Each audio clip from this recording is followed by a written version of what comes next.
Hello students, welcome back to our English class. In this class, we will discuss about most expected 2 and 3 marks questions and answers from the lesson I believe that books will never disappear.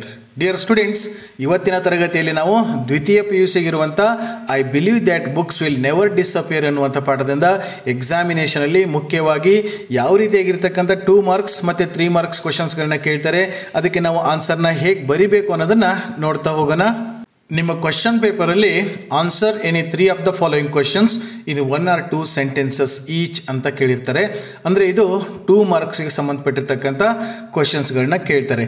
ಈ ಪಾಠದಿಂದ 2 marks ಕ್ವೆಶ್ಚನ್ಸ್ಗಳನ್ನ ಯಾವ ರೀತಿಯಾಗಿ ಕೇಳ್ಬೋದು ನೋಡಿ. What was the first literary reading of Borges and which version? Borges ಅವರು ಓದಿರ್ತಕ್ಕಂಥ first literary reading ಯಾವುದು, ಯಾವ ಬುಕ್ಕನ್ನು ಓದಿದ್ರು, ಅದು ಯಾವ ವರ್ಷನಲ್ಲಿತ್ತು ಅಂತ ಕೇಳ್ತಾ ಇದ್ದಾರೆ. ಪಾಠದ ಆರಂಭದಲ್ಲಿನೇ ಬರ್ತದೆ, ಈಸಿಯಾಗಿ ಆನ್ಸರ್ ಮಾಡಿಬಿಡ್ಬೋದು. ಗ್ರಿಮ್ಸ್ ಫೇರಿ ಟೇಲ್ಸ್, ಗ್ರಿಮ್ ಬರೆದಿರ್ತಕ್ಕಂಥ ಫೇರಿ ಟೇಲ್ಸ್ ಅನ್ನುವಂಥ ಪುಸ್ತಕವನ್ನು ಓದ್ತಾರೆ. In an English version, English ವರ್ಷನ್ನಲ್ಲಿರ್ತಕ್ಕಂಥ ಗ್ರಿಮ್ ಅವರ ಫೇರಿ ಟೇಲ್ಸ್ ಅನ್ನುವಂಥ ಬುಕ್ಕನ್ನು ಬೋರ್ಗಸ್ ಅವರು ಓದ್ತಾರೆ ಅಂತ ತಾವು ಬರಿಬೇಕು. ಇನ್ನು ನೆಕ್ಸ್ಟ್ ಕ್ವೆಶನ್ ಯಾವ ರೀತಿಯಾಗಿ ಕೇಳ್ಬೋದು ನೋಡಿ.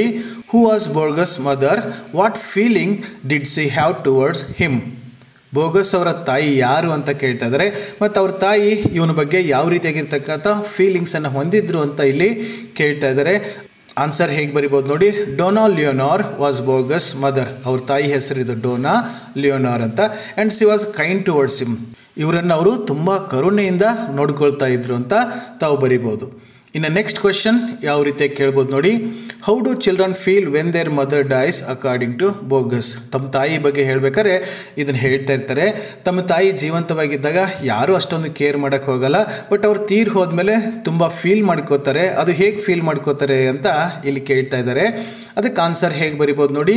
They feel that they had taken her for granted as they do with the moon, the sun and the seasons. They feel that they had abused her. ತಾಯಿ ಜೀವಂತವಾಗಿದ್ದಾಗ ಅವಳೇನೋ ನಮಗೆ ಪುಕ್ಸೆಟ್ಟೆ ಸಿಕ್ಬಿಟ್ಟಾಳೆ, ಅವಳು ಏನು ಮಾಡಿದರೂ ಕೂಡ ಅದಕ್ಕೆ ನಾವು ಬೆಲೆನೇ ಕೊಡಲ್ಲ. ಈ ಸೂರ್ಯ ಚಂದ್ರ ಬರ್ತಾರೆ, ಮುಳುಗ್ತಾರೆ, ಬೆಳಕು ಕೊಡ್ತಾರೆ, ಅದ್ರ ಬಗ್ಗೆ ನಾವು ಹೇಗೆ ಕೇರ್ ಮಾಡೋದೇ ಇಲ್ವೋ ಹಾಗೇನೆ ತಾಯಿ ಬಗ್ಗೆನೂ ಅಂದ್ಕೊಂಡ್ಬಿಟ್ಟಿರ್ತೀವಿ. ಹಾಗಂತ ಹೇಳ್ಬಿಟ್ಟು ತುಂಬ ಅವಳಿಗೆ ಟಾರ್ಚರ್ ಕೊಡ್ತೀವಿ, ಹಿಂಸೆ ಕೊಡ್ತೀವಿ, ಮನಸ್ಸಿಗೆ ನೋವು ಮಾಡ್ತೀವಿ.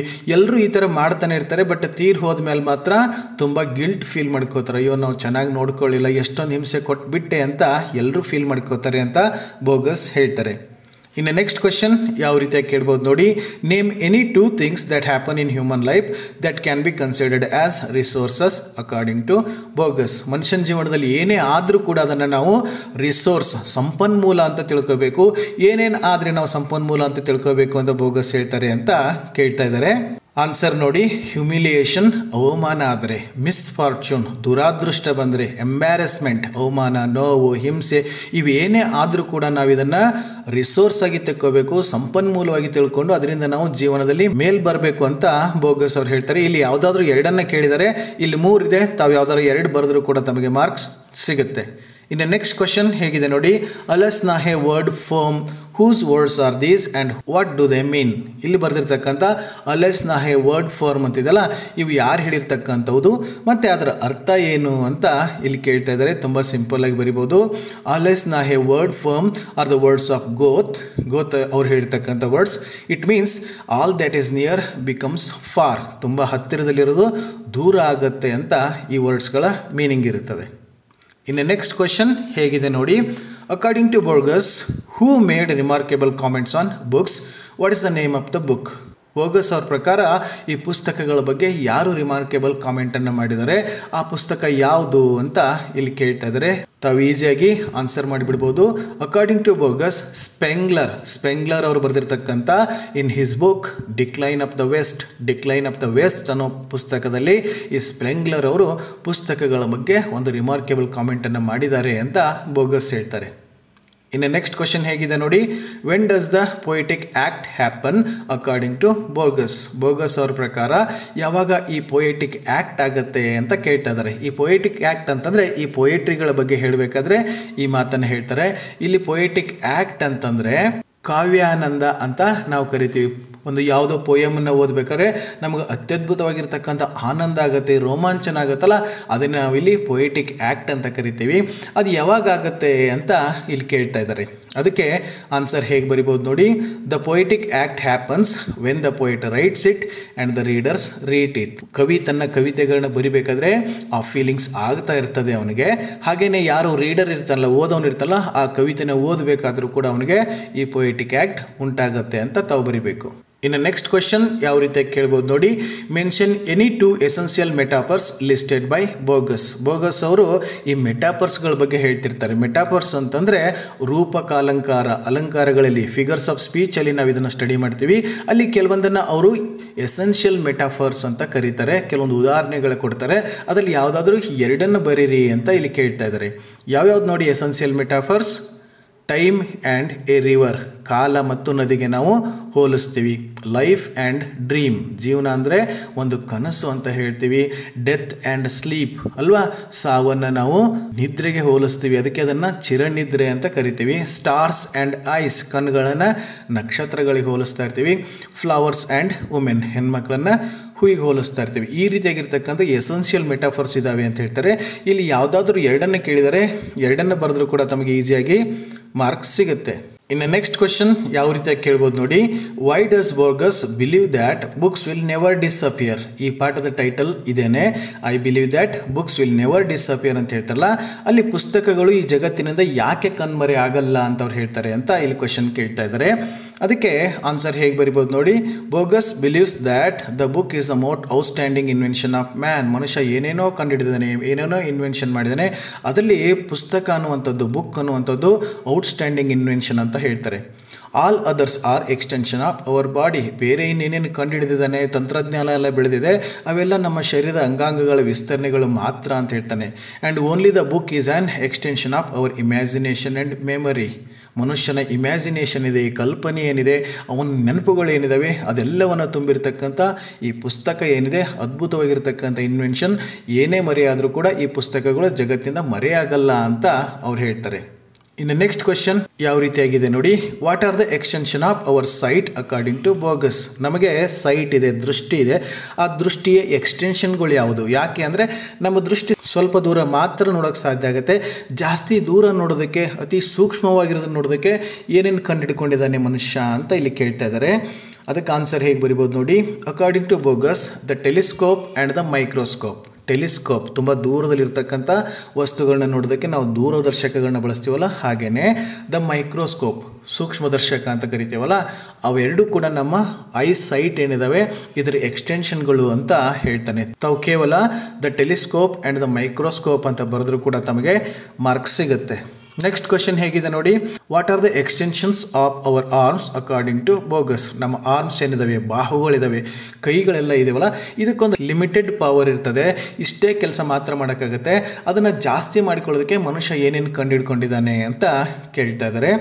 ಆನ್ಸರ್ ಹೇಗೆ ಬರಿಬೋದು ನೋಡಿ, according to Borges the sword and the plough. Sword ಅಂತಂದರೆ ಖಡ್ಗ ಮತ್ತು ಪ್ಲೋ ಅಂತಂದರೆ ನೇಗಿಲು, ಇವೆರಡೂ ಕೂಡ ಎಕ್ಸ್ಟೆನ್ಷನ್ ಆಫ್ ಅವರ್ ಆರ್ಮ್ಸ್ ಅಂತ ಬೋಗಸ್ ಹೇಳ್ತಾರೆ. ಮುಂದಿನ ಪ್ರಶ್ನೆ ಯಾವ ರೀತಿಯಾಗಿ ಕೇಳ್ಬೋದು ನೋಡಿ, how does Borges relate books to human society. ಈ ಮನುಷ್ಯನ ಒಂದು ಇತಿಹಾಸ ಏನಿದೆ ಅದನ್ನು ಪುಸ್ತಕದ ಜೊತೆಗೆ ರಿಲೇಟ್ ಮಾಡ್ತಾರೆ. ಹೇಗೆ ರಿಲೇಟ್ ಮಾಡ್ತಾರೆ ಅಂತ ಇಲ್ಲಿ ಕೇಳ್ತಾ ಇದ್ದಾರೆ. ಆನ್ಸರ್ ಹೇಗೆ ಬರಿಬೋದು ನೋಡಿ, bogus believes that books are the memory of all centuries. ಶತಮಾನಗಳಿಂದ ಮನುಷ್ಯ ಏನೇನು ತಿಳ್ಕೊಂಡಿದ್ದಾನೋ, ಅವನಿಗೆ ಜ್ಞಾನ ಏನೇನು ಸಿಕ್ಕಿದೆ, ಅದರ ನೆನಪುಗಳು ಏನಿದ್ದಾವೆ ಎಲ್ಲವನ್ನು ಪುಸ್ತಕ ರೂಪದಲ್ಲಿ ಬರೆದಿಟ್ಟಿದ್ದಾನೆ. ಈ ಬುಕ್ಸ್ ಡಿಸ್ಅಪಿಯರ್, ಪುಸ್ತಕ ಏನಾದ್ರು ಜಗತ್ತಿಂದ ಕಣ್ಮರೆ ಆದರೆ history and humanity would also disappear. ಪುಸ್ತಕ ಎಲ್ಲಿವರೆಗೆ ಇರ್ತದೆ ಅಲ್ಲಿವರೆಗೆ ಮನುಷ್ಯ, ಅವನ ನೆನಪುಗಳೆಲ್ಲ ಇರ್ತವೆ. ಪುಸ್ತಕ ಮರೆ ಆಯಿತು ಅಂತಂದ್ರೆ ಅವಾಗ ಇತಿಹಾಸನೂ ಇರಲ್ಲ, ಹಾಗೆ ಮನುಷ್ಯನೂ ಕೂಡ ಭೂಮಿ ಮೇಲೆ ಇರಲ್ಲ ಅಂತ ಬೋಗಸ್ ಅವರು ಹೇಳ್ತಾರೆ. ಇನ್ನು ನೆಕ್ಸ್ಟ್ ಕ್ವೆಶನ್ ಹೇಗಿದೆ ನೋಡಿ, according to Borges what would disappear if book disappeared. ಮೇಲ್ಗಡೆ ಆನ್ಸರಲ್ಲೇ ಇದಕ್ಕೆ ಆನ್ಸರ್ ಇದೆ.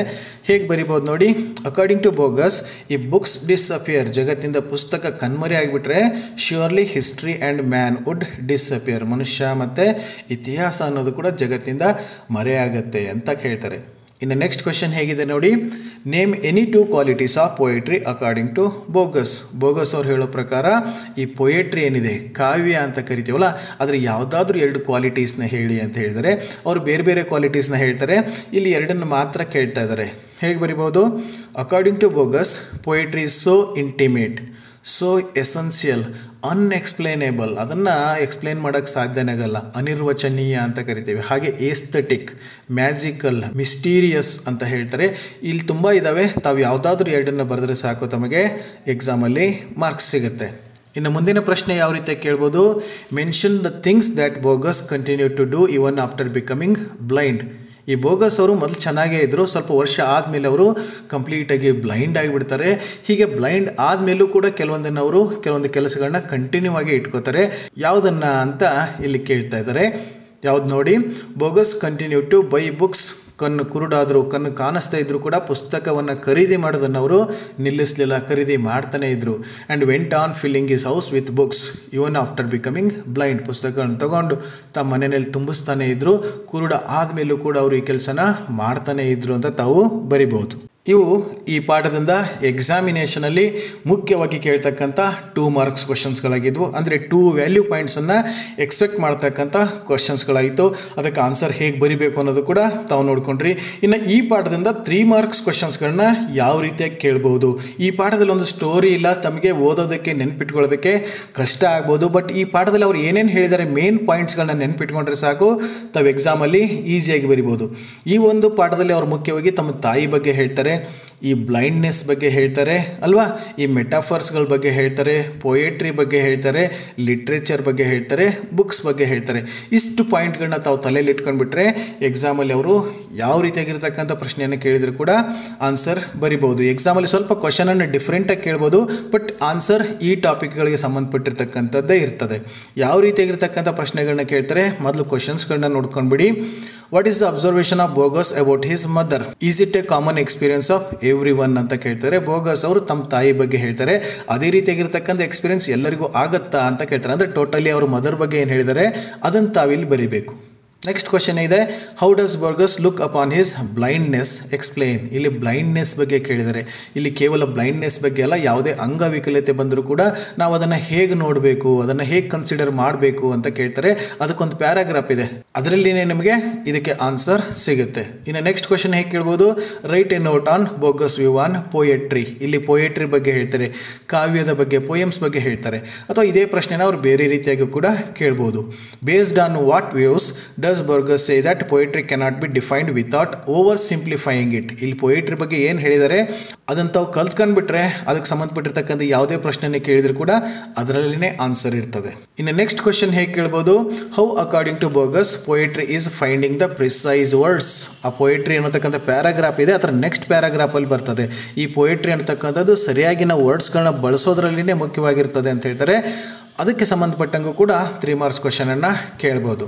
ಇನ್ನು ಮುಂದಿನ ಪ್ರಶ್ನೆ ಹೇಗೆ ಕೇಳ್ಬೋದು, right A note on metaphors discussed by bogus. ನಾನು ಅವಾಗಲೇ ಹೇಳಿದ್ದಲ್ಲ, ಮೆಟಾಫರ್ಸ್ಗಳ ಬಗ್ಗೆ ಹೇಳ್ತಾರೆ, ರೂಪಕಗಳ ಬಗ್ಗೆ ಹೇಳ್ತಾರೆ. ಅದಕ್ಕೆ ಸಂಬಂಧಪಟ್ಟಿರ್ತಕ್ಕಂಥ ಒಂದು ಪ್ಯಾರಾಗ್ರಾಫ್ ಇದೆ, ಅದನ್ನು 3 ಮಾರ್ಕ್ಸ್ಗೆ ಕೇಳ್ಬೋದು.